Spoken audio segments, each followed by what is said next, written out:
Coming up on Network Africa, a post-mortem reveals that Kenyan blogger who died in police custody is likely to have been caused by assaults.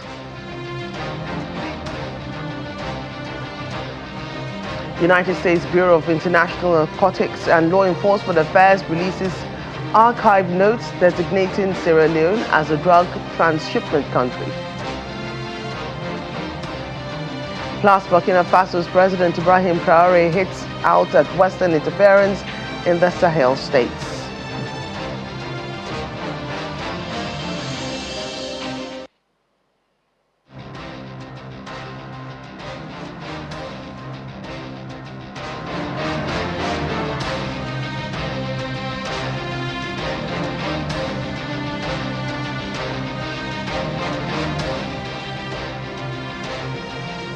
Welcome again, everyone. I'm Joke Rogers here in Lagos. We begin today's program in South Africa and still searching for those school children who were swept away by floods in Eastern Cape Province.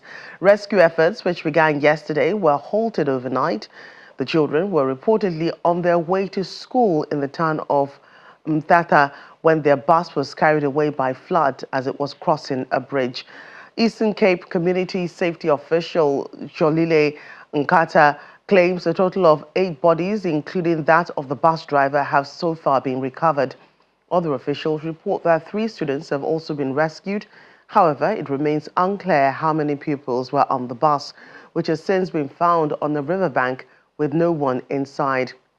Meanwhile, President Cyril Ramaphosa has expressed his condolences to the families of those who died, while urging citizens to display caution, care, and cooperation as the worst impacts of winter weather takes effect across the country. Staying in South Africa, the Northwest Provincial authorities say no family members have come forward to claim the bodies of 30 illegal miners, with more bodies expected to be buried in the coming days. In January, a total of 78 corpses were recovered during an operation to get illegal miners out of a decommissioned gold mine in Stilfontein, southwest of Johannesburg. According to the province's Department of Health, only 25 bodies have been claimed and handed over to relatives, adding that most of the miners hailed from Zimbabwe, Lesotho, and Mozambique. The province explained that the law only allows it to keep bodies for 30 days, after which they are interred as unclaimed persons. In 2024, South African authorities were accused by activists and rights groups of using starvation to push miners out of the pits where they had barricaded themselves. In response, the South African government defended the police siege on the mine as necessary to fight crime and illegal mining. In the meantime, a post-mortem has revealed that a Kenyan blogger, Albert Ojwang, who died in police custody, was hit on the head, and his death was likely to have been caused by assault. This result contradicts police earlier claims by the police that Ojwang sustained head injuries after hitting his head against a cell wall. Mr. Ojwang's death has sparked widespread outrage in Kenya, with rights groups demanding that police be held accountable. Mr. Ojwang was detained following a complaint by the deputy police chief, who accused him of tarnishing his image on social media.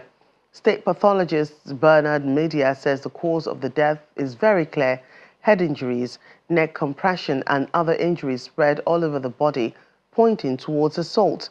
However, the police is yet to comment on the findings. In the meantime, dozens of Kenyan activists have marched to police headquarters in Nairobi, the capital, demanding justice for the blogger after a pathologist's report contradicted officials' accounts of his death in custody. The rally follows pathologist Mr. Bernard Media's announcement that Mr. Ojwang's autopsy revealed externally inflicted injuries in keeping with assaults across his body.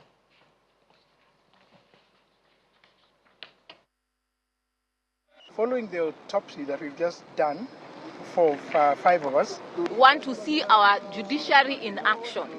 Let us not leave any stone unturned. And also to the Director of Public Prosecutions, we want to see you also reviewing the proper charges so that we can hold these individuals that have gone wrong to be held accountable. You cannot expect the people of Kenya to trust in this government, in this National Police Service, if they cannot get justice. We want to see justice for this family. Nahitaji unieleze kwa nini ulimuua mtoto wangu. Kupitia kwa sheria ukaseme kwa nini ulimuua mtoto wangu. Let's shift gears now to Sierra Leone, which has just been designated a drug transshipment country by the United States Bureau of International Narcotics and Law Enforcement Affairs. This has raised fresh concerns about the country's vulnerability to international drug trafficking networks. The Bureau identifies Sierra Leone as a critical transit point for cocaine and other narcotics moving from South America and Asia to Europe, and to a lesser extent, the United States. The report paints a troubling picture of a nation grappling with persistent challenges in combating drug trafficking, money laundering, and systemic corruption. Experts warn that the implications are far-reaching, expressing concerns that the report is a wake-up call as it underscores the urgent need for a coordinated national response, one that addresses not only border control and policing, but also the underlying governance issue. We'll take a short break and we'll return in a moment with more stories on Network Africa. Right, cholera vaccination push across the continent is coming up in just a moment. Please stay with us.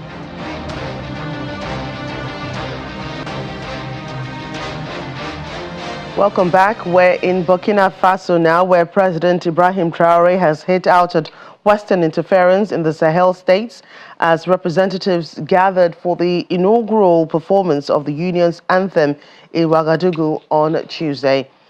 The AES, established in September 2023, brought together Mali, Niger, and Burkina Faso for common defense and coordinating diplomatic, economic relations, and foreign policy decisions. Mr. Traoré said we need to unite little by little, and the AES, that's the Alliance of Sahel States, is continuing on its way despite all the difficulties and challenges ahead. He said if we are naive, I'd ask myself why the imperialists don't want this union, but I'm not naive. I know why, and it's the same question that those who are still asleep should ask themselves, alleging why don't they want us to unite? Why is confederation fighting so frightening or painful for some? Because we are approaching every day by these imperialists to force one of the three to betray the other.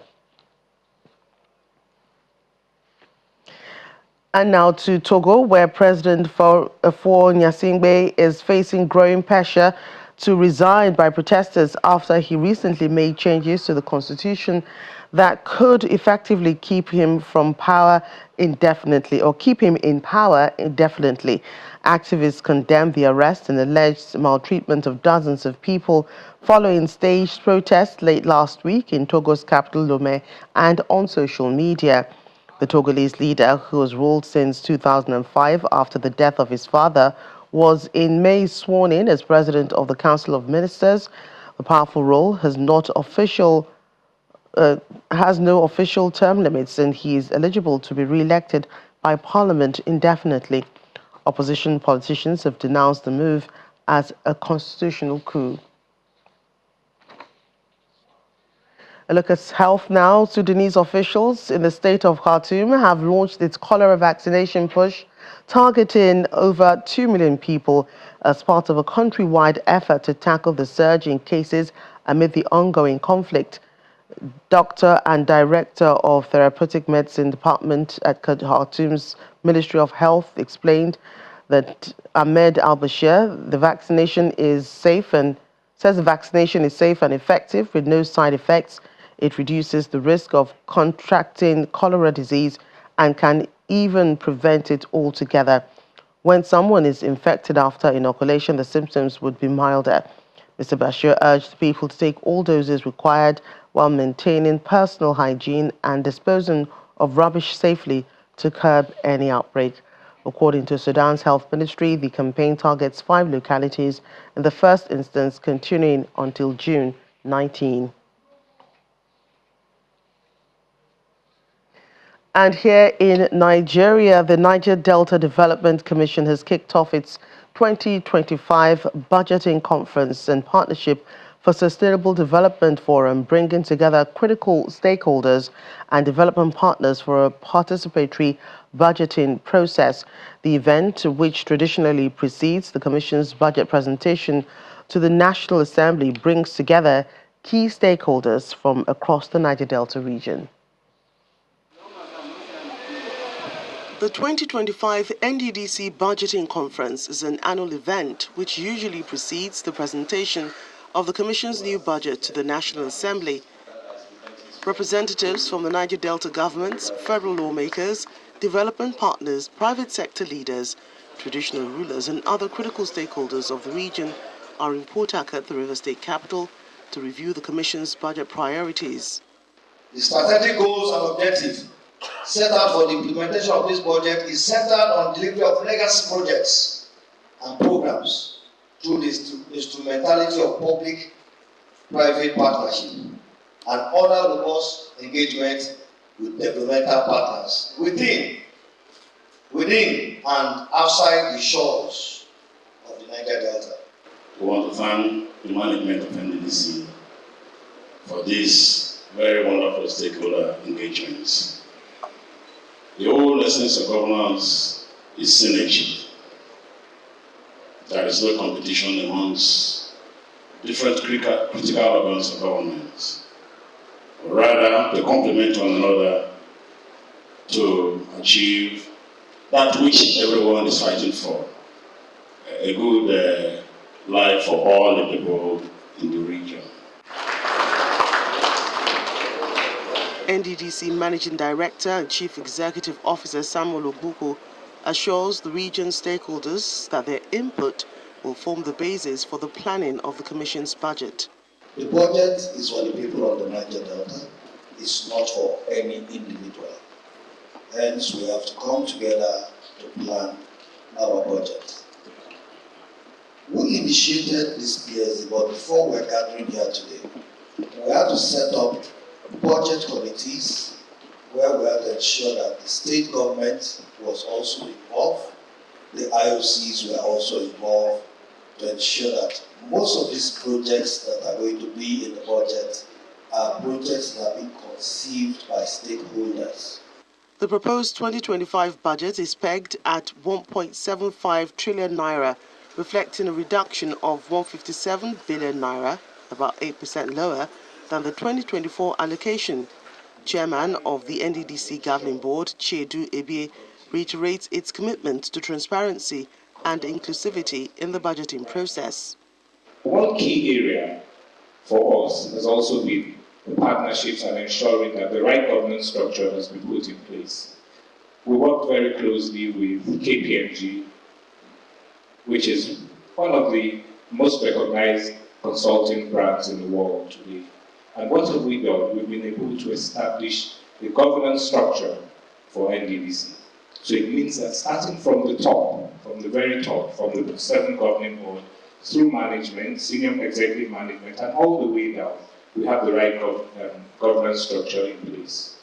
Meanwhile, the Permanent Secretary, Ministry of Regional Development, Mary Ogbe, says the ministry will not relent in its supervisory functions, just as the National Assembly commends the NDDC for prioritizing the region's growth.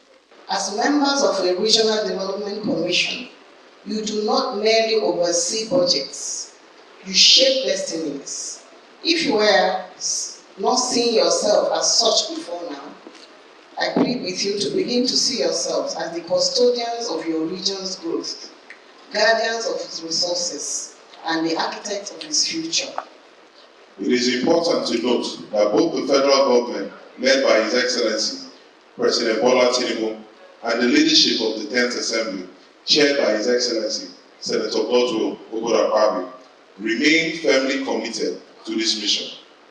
Under the leadership of President Tinubu, the Renewed Hope Agenda places a strong emphasis on inclusive infrastructural growth and environmental sustainability, priorities that the 10th Assembly fully aligns with.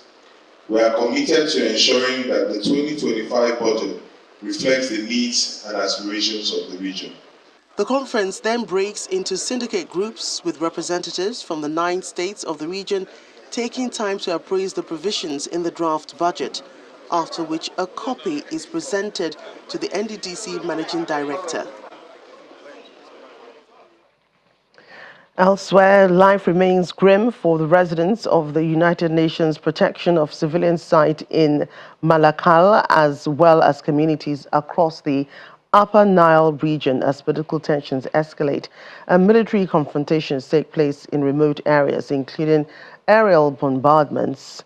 The deteriorating security situation brings fears of a relapse back to civil war, but also reinforces the importance of the peacekeeping mission in the area of South Sudan. During these difficult times, peacekeepers serving with the United Nations mission in South Sudan provide a protective presence for displaced families as well as residents in Malakal town. In the POC, we have what we call daily engagements, daily sensitization with these community watch groups. Not only that, with other community members. You're able to go even at the market, talk to people.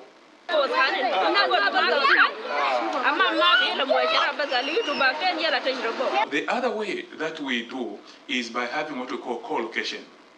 This we usually do it on also daily basis with our POC, police post out there. We engage with them, we talk with them, we train them, we also sensitize them. For UNMISS, peace begins with partnerships, working alongside regional and international peace partners and the people of South Sudan to lay the foundations for a peaceful and prosperous society. We remember our fallen heroes who served under the UN flag, and we honor them for that. This is very important since we are using these activities to celebrate and commemorate the event on that day. And the very real risk of famine continues to stalk Sudan's communities impacted by war, according to the UN World Food Programme, which is appealing for more funding to support immediate needs and boost the longer-term recovery across the country.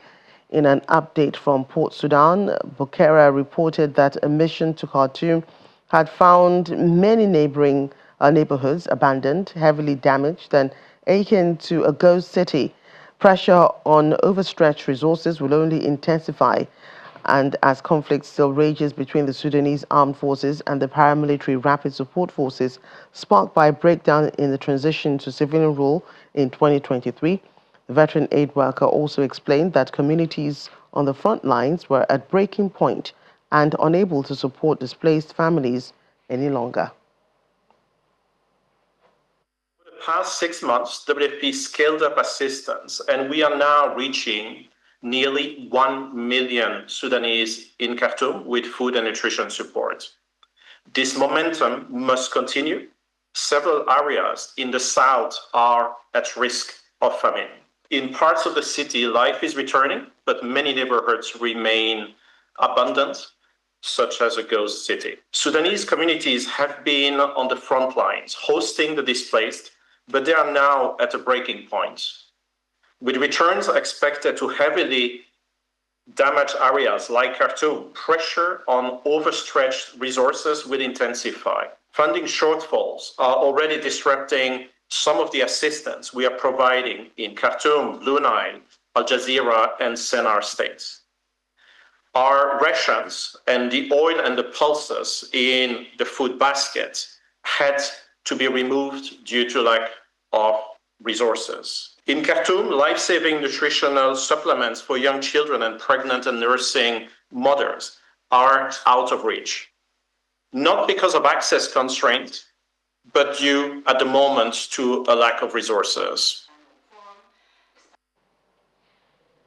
And finally, China's Foreign Minister Wang Yi has met with several of his African counterparts, reassuring them of Beijing's commitment to projects in their countries. The meetings in Changsha, the capital of Henan province, were part of the Forum on China-Africa Cooperation. Foreign ministers from Kenya, Senegal, Tanzania, Namibia, Botswana, and Angola attended the discussions.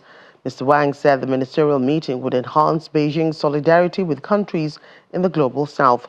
He said China was willing to continue sharing new development opportunities with African countries and help them to modernize. Speaking to Kenya's Foreign Minister Musalia Mudavadi, he said China would work to safeguard the legitimate rights and interests of developing countries and the basic norms covering international relations. That's it on Network Africa. I'm Joke Rogers. Bye for now.